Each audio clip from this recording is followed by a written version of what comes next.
2025년 시장이 마감됐는데 S&P 500 지수가 무려 16%나 올랐어요. 네, 맞아요. 이걸로 3년 연속 15% 이상 상승이라는 대기록을 세운 거죠. 와, 역사상 딱 3번 있었다고 하던데 사실 좀 무서울 정도로 뜨거운 시장이잖아요. 이런 분위기 속에서 한 $1,000 정도를 가지고 투자를 시작한다면 도대체 어디서 기회를 찾아야 할까요? 정말 막막하게 느껴질 수 있는 상황이에요. 그래서 오늘은 이 고평가된 시장을 공략하는 3가지 다른 종류의 무기를 좀 들여다볼까 합니다. 무기요? 네, 첫 번째는 어떤 공격에도 든든한 방패 같은 기업.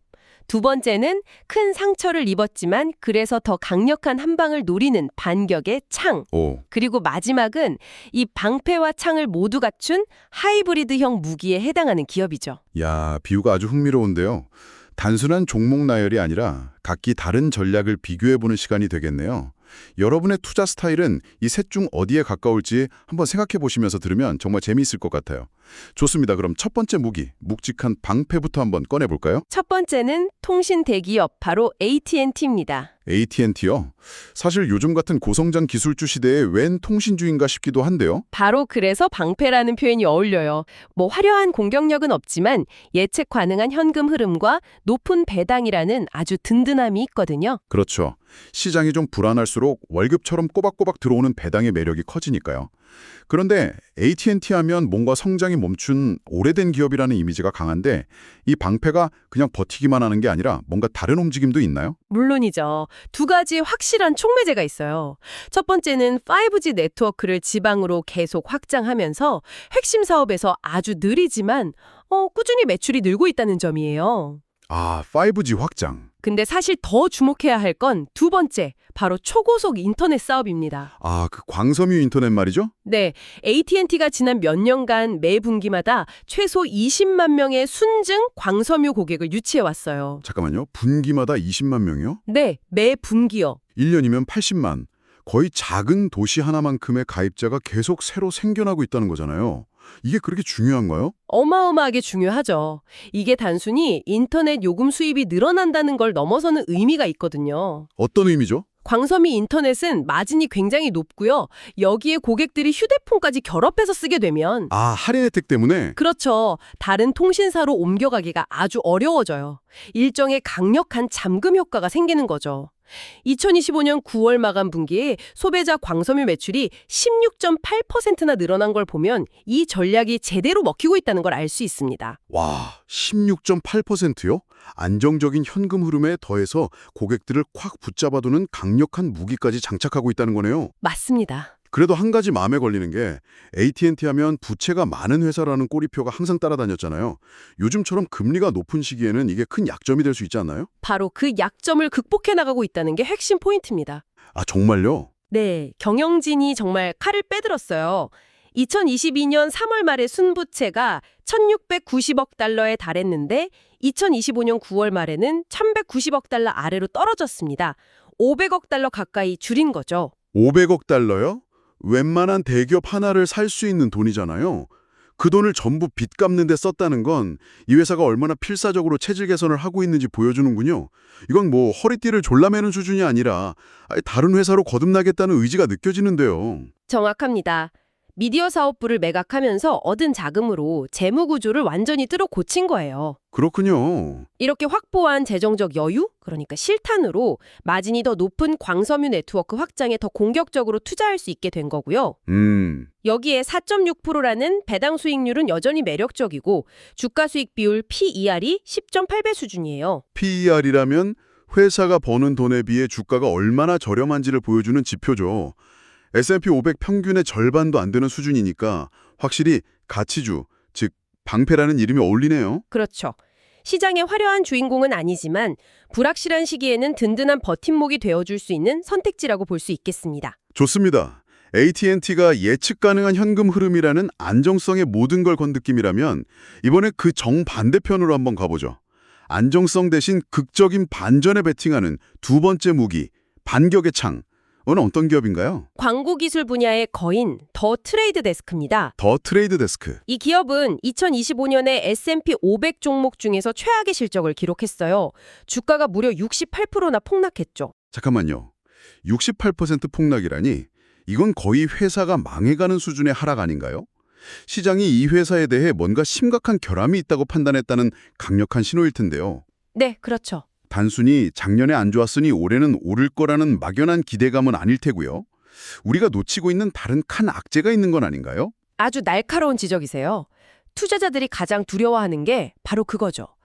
표면적인 이유는 트럼프 대통령의 관세 정책이 광고주들의 마케팅 예산을 위축시켰기 때문이에요. 아, 관세 문제? 네. 특히 더 트레이드 데스크처럼 높은 가치를 인정받던 성장주는 불확실성이라는 안개가 끼면 그야말로 속수무책으로 무너지거든요. 하지만 관세 문제 하나만으로 68%가 빠졌다고 보기엔 하락폭이 너무 과한 것 같아요. 맞아요. 그래서 더 큰 그림을 봐야 합니다. 관세는 물론 큰 충격이지만 기업들은 결국 새로운 환경에 적응하기 마련이거든요. 경제의 역사를 길게 보면 침체기보다는 확장기가 압도적으로 깁니다. 그렇죠. 광고 산업은 경기가 좋아지면 가장 먼저 수혜를 보는 대표적인 경기 민감 산업이고요. 즉, 장기적으로 보면 더 트레이드 데스크가 힘든 시간보다는 좋은 시간을 보낼 확률이 훨씬 높다는 거죠. 알겠습니다. 거시경제적인 환경이 개선될 거라는 기대감이 깔려 있는 거군요. 하지만 그건 바른 광고 회사들도 마찬가지잖아요. 더 트레이드 데스크만이 가진 반격의 창이라고 할 만한 그런 기술적인 강점은 없나요? 물론 있습니다. 그게 바로 이 회사의 핵심이에요. 바로 Unified ID 2.0, 줄여서 UID2라는 기술입니다. UID2요. 이름을 좀 어려운데 이게 뭔가요? 우리가 인터넷을 하면 계속 따라다니는 추적 쿠키는 이제 다들 아시죠? 네, 알죠. 이렇게 해주는 오픈소스 기반의 신원 확인 시스템이죠. 아하, 이게 쿠키가 사라지는 시대에 새로운 대안을 제시하고 있다는 거군요. 이게 시장에서 표준으로 자리 잡게 되면 모든 광고주가 더 트레이드 데스크의 플랫폼을 거쳐야만 하는 상황이 올 수도 있겠네요. 바로 그겁니다. UID2의 가치가 시장에서 증명될수록 이 회사의 경쟁력은 상상 이상으로 막강해질 수 있어요. 와, 작년의 주가 폭락 때문에 여전히 10%대 중후반의 매출 성장이 예상되는 기업임에도 불구하고 예상 PER이 18배 미만까지 떨어졌어요. 18배 미만이요? 네, 68%라는 극심한 고통이 역발상을 하는 투자자에게는 아주 날카로운 반격의 창을 줄 수 있는 기회가 될 수도 있다는 거죠. 정말 흥미롭네요. 안정적인 방패 AT&T와는 완전히 결이 다른 고위형 고수익의 가능성을 품은 창이군요. 자, 그럼 이제 마지막 세 번째 무기를 살펴볼 시간입니다. 방패와 창을 모두 갖춘 하이브리드형이라고 하셨는데 어떤 기업이죠? 미국 최대의 전력 유틸리티 회사인 넥스터에라 에너지입니다. 넥스테라 에너지. 이 회사는 지난 24년 중 21년 동안 주주들에게 플러스 총 수익률을 안겨준 정말 꾸준함의 대명사 같은 기업이에요. 유틸리티 회사라 일단 방패의 속성은 확실히 가지고 있겠네요. 우리가 뭐 전기 회사를 마음대로 바꿀 순 없으니까요. 그렇죠. 안정적인 건 유틸리티의 기본 덕목인데 보통 이런 기업들은 성장이 거의 멈춰 있다는 게 단점이잖아요. 넥스테라 에너지는 뭐가 그렇게 다른 건가요? 창의 역할은 어디서 나오는 거죠? 정확히 보셨어요. 다른 유틸리티 회사와의 결정적인 차이점이자 그 창의 역할을 하는 것이 바로 재생에너지에 대한 압도적인 투자입니다. 재생에너지? 네, 넥스트라 에너지는 태양광과 풍력 발전 용량 면에서 다른 어떤 경쟁사도 따라올 수 없는 수준이에요. 재생에너지 투자는 돈이 정말 많이 들 텐게요. 그게 어떻게 성장으로 이어지나요? 초기 투자 비용은 막대했지만 한번 지어놓고 나면 연료비가 거의 들지 않잖아요. 아, 그렇죠. 바람이나 햇빛은 공짜니까. 네, 결과적으로는 장기적인 전력 생산 비용을 크게 낮추는 효과를 가져왔어요. 덕분에 대부분의 유틸리티 기업들이 연간 한 자릿수 초반의 미미한 이익 성장을 보일 때 넥스트라 에너지는 꾸준히 한 자릿수 후반의 높은 성장률을 달성할 수 있었던 거죠. 와, 이게 바로 넥스트라 에너지의 성장 엔진, 즉 창의 정체입니다. 전통적인 유틸리티 사업의 안정성이라는 방패 위에 재생에너지라는 강력한 성장 엔진, 즉 창을 더한 셈이군요. 그런데 여기에 또 다른 성장 동력이 있다고요? 네, 바로 우리 시대의 가장 큰 화두, 인공지능, AI 혁명입니다. AI요. 네, 기업들이 AI 기술을 개발하고 운영하기 위해 데이터 센터를 어마어마하게 짓고 있잖아요. 그렇죠. AI 경쟁이 결국 데이터 센터 경쟁으로 이어지고 있으니까요. 그런데 그 데이터 센터가 바로 전기 먹는 하마예요. AI 연산에 필요한 막대한 전력을 안정적으로 공급하는 게 엄청나게 중요해졌죠. 대규모의 안정적인 전력을 심지어 친환경적인 방식으로 공급할 수 있는 넥스테라 에너지에게는 AI 시대가 그야말로 거대한 순풍으로 작용하고 있는 겁니다.